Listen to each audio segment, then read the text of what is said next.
Step down cycloconverter with continuous load current. ये mid point type step down cycloconverter होगा इसका हम structure कर चुके हैं। इसमें 4 थायरिस्टर्स होंगे, P1 P2 positive group of thyristors हैं, N1 N2 negative group of thyristors हैं। इसमें जो लोड होगा रजिस्टर और इंडक्टर कनेक्टेड होगा लोड के अक्रॉस। ये कंटिन्यूस लोड करंट इसके अक्रॉस फ्लो होगा। ये स्टेप डाउन है तो फ्रीक्वेंसी को क्या करेगा, रिड्यूस करेगा, कम करेगा। ये स्ट्रक्चर हम कर चुके हैं। अब करेंगे इसकी वर्किंग।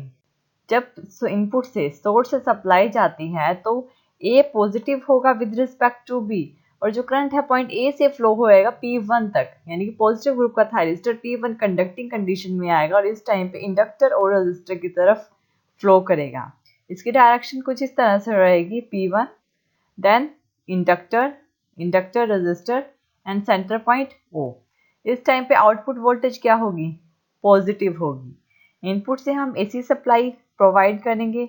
ये हमारा एनवलप शो करता है AC का। पॉजिटिव साइकिल जो कि 0 से पाई के बीच में होगी, पाई से 2 पाई नेगेटिव, 2 पाई से 3 पाई अगेन पॉजिटिव। जब P1 पे एक पर्टिकुलर अल्फा एंगल पे इसके गेट पे ट्रिगर पल्स प्रोवाइड की जाएगी, तब वो कंडक्टिंग कंडीशन में आएगा पॉजिटिव साइकिल में। इसकी जो आउटपुट वोल्टेज होगी वो क्या होगी, पॉजिटिव में होगी, जिस टाइम पे P1 कंडक्टिंग कंडीशन में रहेगा। देखिए ये होगा अल्फा एंगल जिस टाइम में P1 के गेट पे ट्रिगर पल्स प्रोवाइड की जाएगी। इस पॉइंट पे एक अल्फा पॉइंट के बाद जब गेट पे ट्रिगर पल्स प्रोवाइड की जाएगी तब पॉजिटिव ग्रुप का थायरिस्टर P1 कंडक्टिंग कंडीशन में आएगा। आउटपुट वोल्टेज हमारी कुछ इस तरह से रहेगी। ये हमारे जो इससे पिछले वाला थायरिस्टर कंडक्टिंग कंडीशन में होगा उसकी आउटपुट वोल्टेज होगी। देखते हैं ये कैसे अपने नेक्स्ट स्टेप में। इस टाइम में P1 कंडक्ट करेगा। P1 तब तक कंडक्ट करेगा जब तक कि P2 कंडक्टिंग कंडीशन में नहीं आ जाता। जब तक उसके गेट पे अल्फा एंगल से ट्रिगर पल्स प्रोवाइड नहीं की जाती तब तक P1 कंडक्टिंग कंडीशन में रहेगा।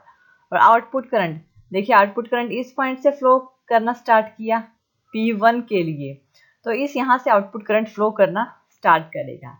इस पॉइंट पे आके आउटपुट वोल्टेज जीरो है, लेकिन आउटपुट करंट जीरो नहीं होगा। आउटपुट करंट होगा मैक्सिमम पोजीशन पे, क्योंकि इंडक्टर कनेक्टेड है। इंडक्टर आउटपुट करंट को जीरो नहीं होने देगा। नेक्स्ट स्टेप में देखेंगे कि आगे क्या होगा हमारा। अब क्या होगा, A नेगेटिव होगा विद रिस्पेक्ट टू B, और अब P2 कंडक्टिंग कंडीशन में आ जाएगा। इस तरह से B से करंट फ्लो होना स्टार्ट होगा P2 और देन इंडक्टर एंड रजिस्टर। इस तरह से करंट फ्लो होगा।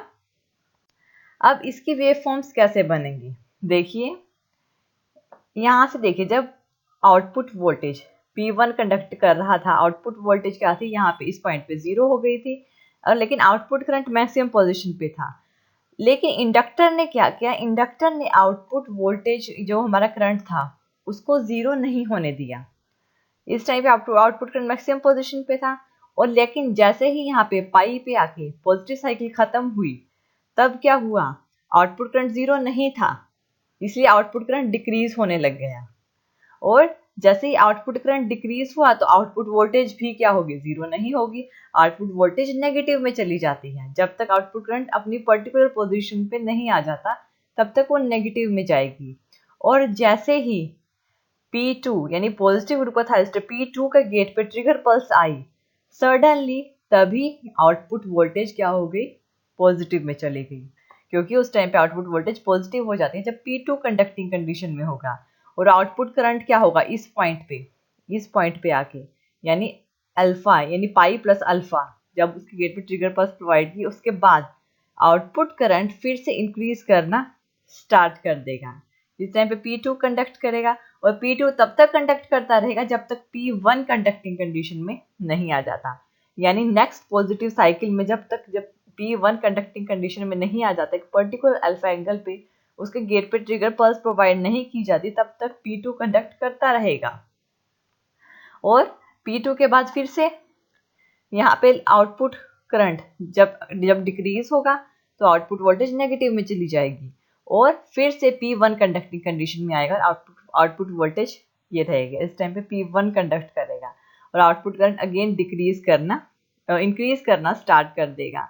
और जब आउटपुट वोल्टेज 0 होगी तो आउटपुट करंट मैक्सिमम पोजीशन पे होता है, और जब आउटपुट करंट डिक्रीज करेगा तो आउटपुट वोल्टेज नेक्स्ट साइकिल में नेगेटिव में चली जाएगी और P2 कंडक्ट करेगा। फिर अब P2 कंडक्ट करेगा, ये इस तरह से कंडक्शन चलती है। P1 P2 P1 P2 4 time पे कंडक्ट करते हैं, यानी 1/4 Fs इस तरह से कंडक्ट करते हैं, यानी फोर्थ पार्ट ऑफ फ्रीक्वेंसी। अब नेक्स्ट क्या होगा? नेक्स्ट कंडीशन में हमारा जो A है, यहाँ पे A पॉजिटिव है with respect to B, O से करंट फ्लो होना स्टार्ट होगा, O से रेजिस्टर, इंडक्टर एंड इंडक्टर से N2, यानी कि नेगेटिव ग्रुप का थायरिस्टर N2 कंडक्ट करेगा जब उसके गेट पे ट्रिगर पल्स प्रोवाइड करेंगे। और इस टाइम में देखिए आउटपुट वोल्टेज क्या है? नेगेटिव में है। पहले यहाँ से जा रही थी पॉजिटिव में थी, यहाँ से जा रही थी फिर भी पॉजिटिव में थी, अब ऑपोजिट डायरेक्शन में करंट फ्लो हो रहा है, आउटपुट वोल्टेज नेगेटिव में है। तो इस टाइम पे क्या होगा कि जो हमारी वेव फॉर्म्स होंगी उसके अकॉर्डिंग हमारा जो आउटपुट वोल्टेज होगी, देखिए यहाँ पे क्या हुआ, N2 कंडक्ट करेगा इस पॉइंट के बाद। जब N2 के गेट पे ट्रिगर पल्स प्रोवाइड की जाएगी, आउटपुट वोल्टेज नेगेटिव है तो ये वेव इस पॉइंट से नेगेटिव में बनेगी। और यहाँ पे क्या हुआ, जब P2 कंडक्ट कर रहा था तो आउटपुट करंट मैक्सिमम पोजीशन पे था, जैसे ही करंट ने डिक्रीज करना स्टार्ट किया और आउटपुट वोल्टेज नेगेटिव में चली गई, इस पॉइंट से नेगेटिव में चली गई। और जैसे ही N2 कंडक्ट किया तो आउटपुट वोल्टेज नेगेटिव में ही थी, तो इस पॉइंट के बाद ये नेगेटिव में ही रही। और आउटपुट करंट क्या करेगा? डिक्रीज करना स्टार्ट करेगा, और ये तब तक डिक्रीज करेगा जब तक N1 कंडक्टिंग कंडीशन में नहीं आ जाता। N1 के गेट पे ट्रिगर पल्स प्रोवाइड नहीं की जाती, नेक्स्ट साइकिल के अल्फा एंगल तक ये कंडक्टिंग कंडीशन में रहेगा। यानी कि अब करंट किस तरह फ्लो होगा? ये इस पॉइंट से रेजिस्टर, इंडक्टर और N1 के अक्रॉस करंट फ्लो होगा। रेजिस्टर, इंडक्टर और N1 नेगेटिव ग्रुप का थायरिस्टर कंडक्ट करेगा, इस तरह से करंट फ्लो होगा। तो अब इस टाइम पे आउटपुट वोल्टेज क्या होगी? अगेन अब आउटपुट वोल्टेज क्या होगी? देखिए इस टाइम पे N2 कंडक्ट कर रहा था, N2 तब तक कंडक्ट करेगा जब तक कि N1 के गेट पे ट्रिगर पल्स प्रोवाइड नहीं की जाती। और जब यहाँ पे ये 0 पे आएगी आउटपुट वोल्टेज, तो क्या होगा? आउटपुट करंट जो होगा वो डिक्रीज करेगा और आउटपुट वोल्टेज पॉजिटिव में चली जाएगी, इस तरह से, तब तक जब तक कि N1 कंडक्टिंग कंडीशन में नहीं आता। जैसे ही N1 के गेट पे ट्रिगर पल्स प्रोवाइड करेंगे तो आउटपुट वोल्टेज अगेन नेगेटिव में हो जाएगी और आउटपुट करंट क्या होगा? वो भी नेगेटिव में जाएगा, इस तरह से। नेगेटिव ये डिक्रीज कर रहा, डिक्रीज करके नेगेटिव में चला गया। जब N2 कंडक्टिंग कंडीशन में था तो आउटपुट करंट डिक्रीज किया, N1 पे ये नेगेटिव में चला गया, रिवर्स डायरेक्शन में चला गया। फिर से क्या होगा? फिर से सेम, फिर N2 अगेन कंडक्ट करेगा और आउटपुट करंट क्या होगा? अगेन नेगेटिव में जाएगा, रिवर्स में जाएगा, और फिर N1 कंडक्ट करेगा, आउटपुट करंट अगेन रिवर्स में जाएगा। इस तरह से हमारी आउटपुट करंट की वेवफॉर्म ड्रा होती है। और इसके पॉइंट के बाद क्या होगा? फिर से P1 कंडक्टिंग कंडीशन में आ जाएगा, फिर से P1 कंडक्टिंग कंडीशन में आएगा तो आउटपुट करंट यहाँ से इंक्रीज करना स्टार्ट करेगा, इस तरह से। तो हमारी जो आउटपुट वोल्टेज की वेवफॉर्म है वो कुछ इस तरह से बनेगी।